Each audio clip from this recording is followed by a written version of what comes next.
প্রিয় বন্ধুরা, life travel হিস্ট্রির আরেকটি এপিসোডে আপনাদের স্বাগত। আজকে আমরা লখনৌ শহরে আছি। আজ আমরা ঘুরে দেখব লখনৌ শহরটিকে আর জেনে নেব এখানকার কিছু ইতিহাস।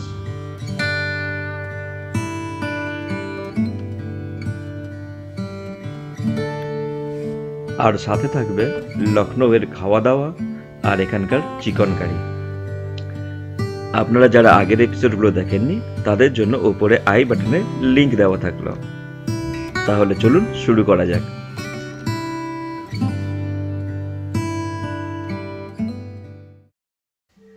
আপনারা যারা মনে করেন ঔরঙ্গজেব শেষ মুঘল সম্রাট ছিলেন তাদের জন্য বলে রাখি, 1707 সালে ঔরঙ্গজেবের মৃত্যু হয়, কিন্তু 1775 সাল পর্যন্ত দিল্লিতে মুঘল শাসন চলেছিল। তখন 1722 সাল, সেই সময় দিল্লির সম্রাট ছিলেন মুঘল সম্রাট মোহাম্মদ শাহ, যিনি রঙ্গিলা বলেও পরিচিত। সেই সময় আওয়াধের রাজধানী ছিল ফৈজাবাদ। আওয়াধ, যেটা আজ উত্তরপ্রদেশের অংশ। আওয়াধে তখন চলছিল জমিদার রাজ। এই জমিদাররা মুঘলদের মানতেন না। তারা কৃষকদের কাছ থেকে বড় রাজস্ব নিতেন, কিন্তু মুঘলদের রাজস্ব দিতেন না। ধীরে ধীরে এই জমিদাররা ফুলে ফেঁপে উঠতে থাকলো। এমনকি এই জমিদাররা তাদের সুরক্ষার জন্য সৈন্যদল রাখত। সেই সময় মুঘল সম্রাট মোহাম্মদ শাহ আওয়াধে সুবেদার করে পাঠালেন সাদাত আলী খানকে। সাদাত আলী খান এই জমিদারি প্রথা দূর করেন এবং নিজস্ব রাজস্ব ব্যবস্থা চালু করেন, এবং তিনি হলেন আওয়াধের প্রথম নবাব। আওয়াধের চতুর্থ নবাব আসাফউদ্দৌলা তার রাজধানী ফৈজাবাদ থেকে শিফট করে আনেন লখনৌতে। Hello friends, good morning. আজকে আমরা আছি লখনৌতে। আপনারা যদি জামশেদপুর থেকে লখনৌ আসার ভিডিওটা না দেখে থাকেন, যদি মিস করে থাকেন, তাহলে অবশ্যই দেখে নিন। আজকে আমরা ঘুরবো লখনৌতে। আজকে গাড়ি নিচ্ছি না, গাড়ি আমাদের এখানে পার্ক থাকবে। আমরা এখানে লখনৌ একটা লোকাল অটো করলাম, অটোতে করে ঘুরবো। বড়া ইমামবাড়া, ছোটা ইমামবাড়া, এসব জায়গা তো যাবোই। তাছাড়া কোথায় কোথায় যাচ্ছি, কী কী খাচ্ছি, সব কিছু দেখাবো। Stay tuned. আমরা একটি অটো নিয়ে বেরিয়ে পড়লাম লখনৌ ঘুরতে। প্রসঙ্গত বলে রাখি, শুক্রবার দিন কিন্তু বড়া ইমামবাড়া, ছোটা ইমামবাড়া দুপুর 1টা পর্যন্ত ভিজিটার্সদের জন্য বন্ধ থাকে।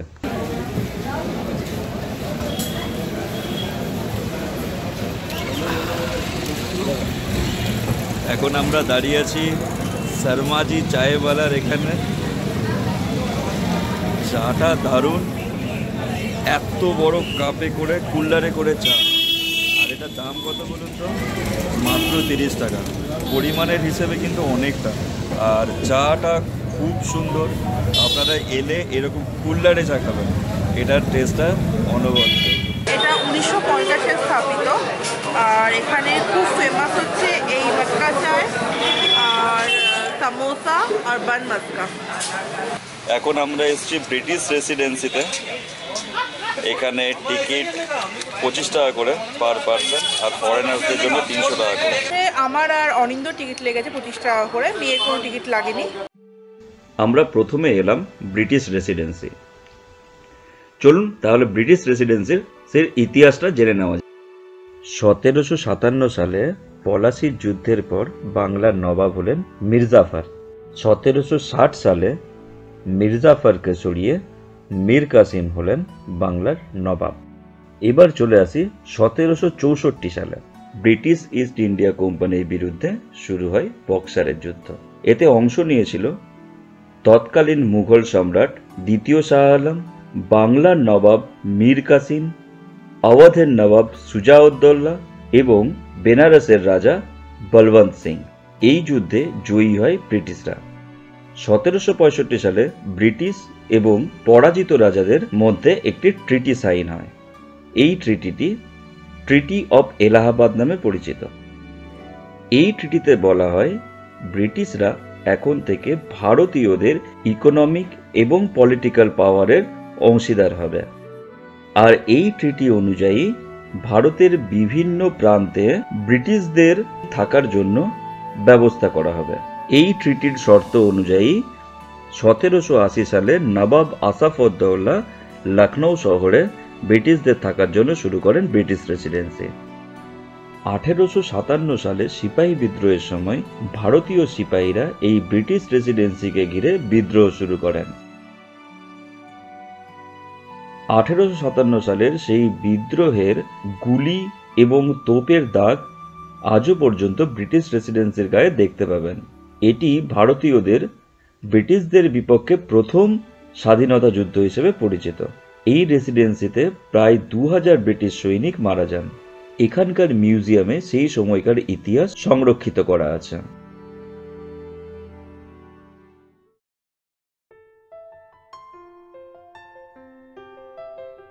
এবার আমরা চলে আসলাম লখনৌয়ের অন্যতম আকর্ষণ বাড়া ইমামবাড়াতে। এখানে ক্যামেরা বা ভিডিওগ্রাফি অ্যালাউড নয়, মোবাইল ফটোগ্রাফি করা যেতে পারে। আমরা গেটের কাছে নির্দিষ্ট জায়গায় ক্যামেরা জমা করে চলে গেলাম বাড়া ইমামবাড়া দেখতে। এই ইমামবাড়াতে নবাব আসাফউদ্দৌলা এবং তার বেগমকে সমাধিস্থ করা হয়। এই কারণে প্রধান কক্ষে ফটোগ্রাফি অ্যালাউড নয়। নবাব আসাফউদ্দৌলার ইচ্ছা ছিল এখানে একটি বড় হলঘর তৈরি করা, যার মাঝখানে কোনো পিলার থাকবে না, এখানে একসাথে বসে যাতে অনেকেই প্রে করতে পারে। তাই 50 মিটার বাই 16 মিটারের হলঘর তৈরি করা হয়। আর এই হলঘরের ওপরেই রয়েছে ভুলভুলাইয়া। এই ভুলভুলাইয়াতে প্রবেশ করতে হলে আপনাদেরকে অবশ্যই গাইড হায়ার করতে হবে, আর এই গাইডের জন্য মাথাপিছু 50 টাকা করে লাগবে। এছাড়াও এখানে আছে একটি বাউলি, আর এই বাউলির একটি বিশেষত্ব হলো মূল প্রবেশদ্বারে কারা আসছেন কারা যাচ্ছেন তার প্রতিবিম্ব এই বাউলির জলে পড়তো, যেটিকে দেখে এখানকার সৈন্যরা নজরদারি করতে পারত, কিন্তু মূল প্রবেশদ্বার থেকে ভেতরের কাউকে দেখা যেত না। 1773 সালে নবাব আসাফউদ্দৌলা বাড়া ইমামবাড়া নির্মাণের কাজ শুরু করেন, যেটি তৈরি হতে সময় লেগেছিল 11 বছর। এই সময় দেশে চলছিল মন্বন্তর, তাই দুর্ভিক্ষের কারণে অনেক মানুষ মারা পড়ছিলেন। বলা হয় দিনের বেলায় শ্রমিকরা ইমামবাড়া তৈরি করত, আর রাতের বেলায় নবাবের লোকেরা সেটাকে ভেঙে ফেলত, যাতে এমপ্লয়মেন্ট বেশি দিন ধরে চলতে পারে। নবাব দয়ালু ছিলেন সেটা বলাই বাহুল্য। এই ইমামবাড়া তৈরির কাজ শেষ হয় 1784 সালে। তাই সেই সময় নবাবের উদ্দেশ্যে লোকেরা একটি নারা চালু করেন, সেটি হলো জিসকো না দেগা মৌলা উসে দেগা আসাফউদ্দৌলা। নবাব এই নারাটিকে সমর্থন করতেন না, উনি বলতেন জিসকো দেগা মৌলা উসে দেগা আসাফউদ্দৌলা, জিসকো না দেগা মৌলা উসকো ক্যা দেগা আসাফউদ্দৌলা। মানে যদি ভগবান নবাবকে দেন তাহলে নবাব অবশ্যই তাদেরকে দেবেন, যদি ভগবানই না দেন তাহলে নবাব কোথা থেকে তাদেরকে দেবেন।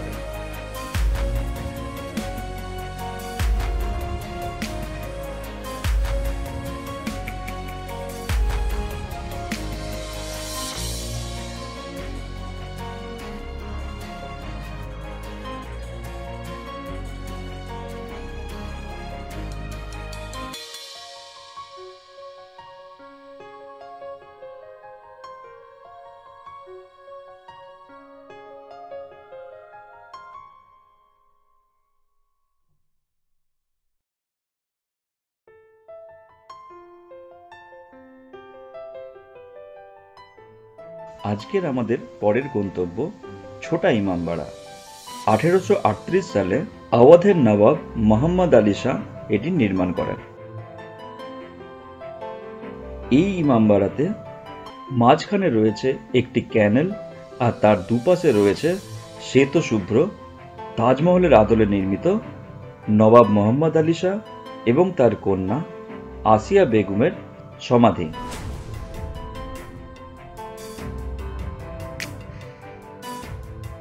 ইমামবাড়াতে প্রথমেই চোখে পড়বে হুসেন গেট। এই হুসেন গেটের নাম অনুসারে এই জায়গার নামকরণ করা হয়েছে হুসেনাবাদ। এখানে আরো দেখতে পাবেন একটি দরগা। এখানে শ্বেত পাথরের ওপর কালো পাথর দিয়ে তৈরি করা নাকাশি অবশ্যই আপনার দৃষ্টি কাড়বে।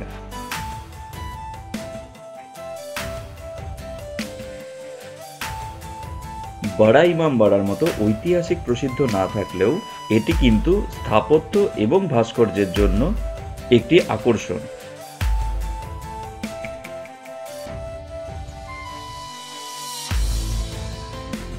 এই দরগার মধ্যে দেখতে পাবেন মোমের তৈরি তাজিয়া। মহরমের সময় এই তাজিয়া নিয়ে শহরে ঘোরানো হয়।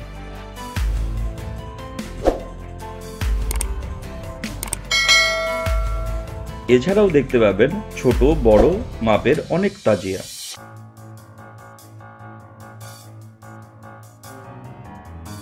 এমনকি শুভ্র হাতির দাঁতের তৈরি এই তাজিয়াও দেখতে পাবেন।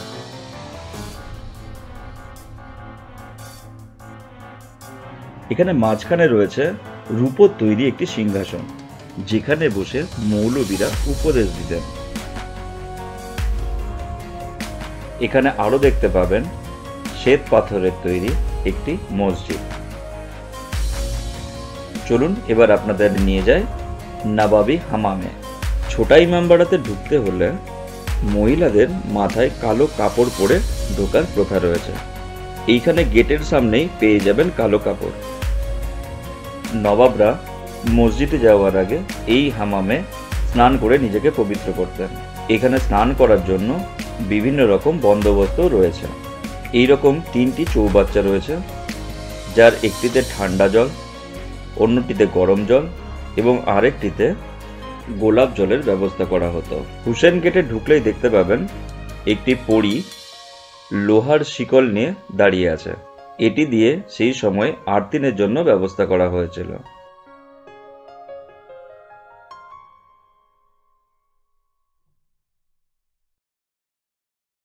ঘোরাঘুরির পর এখন সময় হলো কেনাকাটির। আমরা চলে এলাম আওয়াধ চিকেন হ্যান্ডিক্রাফটে। মনে রাখবেন শুক্রবার দিন এখানকার লোকাল মার্কেট বন্ধ থাকে।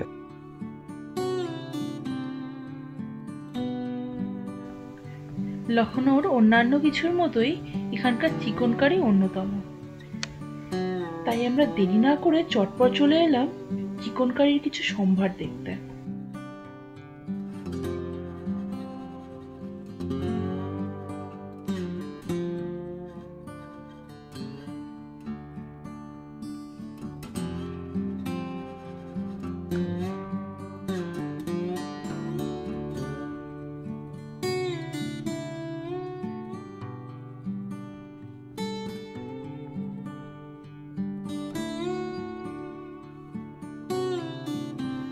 আমাদের ট্র্যাডিশনাল পোশাকের ধরনের মধ্যে চিকন কারিটি অন্যতম।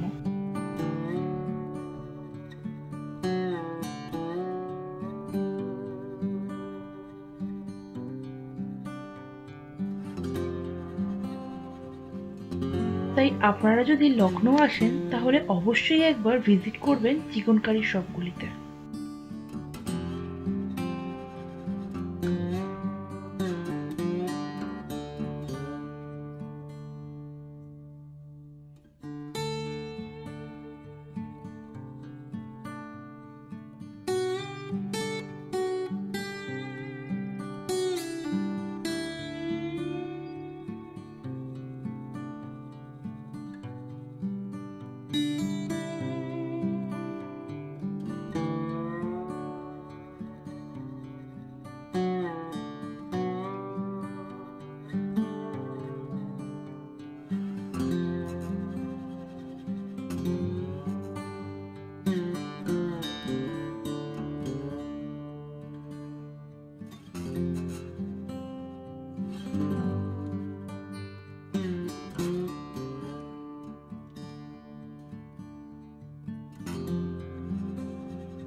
এবার সময় খাওয়া দাওয়া।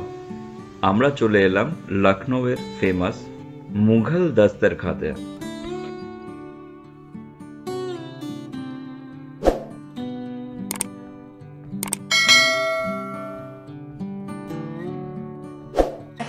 ট্রাই করছি রুমালি রুটি আমাদের সাথে কালাটি কাবাব। মুঘল দাস্তারখানতে এই গালাটি কাবাব এর টেস্টটা কিন্তু রিয়েলি খুব সুন্দর। আপনারা এলে তুমড়ে কাবাবের পাশাপাশি এটাও ট্রাই করতে পারেন। গালাটি কাবাব, মাটন বিরিয়ানি আর লখনৌয়ের ফেমাস শাহি টুকরা।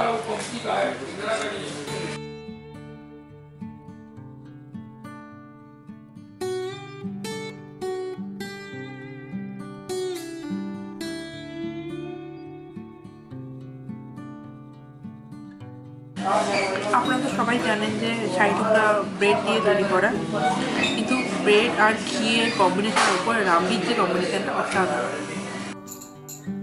তো প্রচণ্ড ঠান্ডা বাইরে, টেম্পারেচার মোটামুটি এখন 12। তো আমরা রুমে চলে এসেছি। আমাদের লখনৌ জার্নি আপনারা দেখলেন, আশা করি ভালো লেগেছে। ভালো লাগলে সাবস্ক্রাইব করবেন আর ভিডিওটাকে লাইক করবেন। অ্যাটলিস্ট কিছু কমপ্লিমেন্ট দিন। আপনারা ভিউ করেন কিন্তু কিছুই লেখেন না, বা লাইক বা বাজে লাগলে ডিসলাইক করে দিন, তাও ঠিক আছে, কিন্তু কিছু অ্যাটলিস্ট জানান, তাহলে বুঝতে পারবো যে কোথায় ভুল হচ্ছে। আর অবশ্যই ডিসলাইক করলে কেন ডিসলাইক করছেন সেটাও জানান, তাহলে আমরা নিজেদের ভিডিওতে সেটা শুধরে নেব। চলুন, আজকে লখনৌয়ের ট্রিপ শেষ। কালকে সকালবেলায় লখনৌ থেকে যাব জয়পুর। Good night.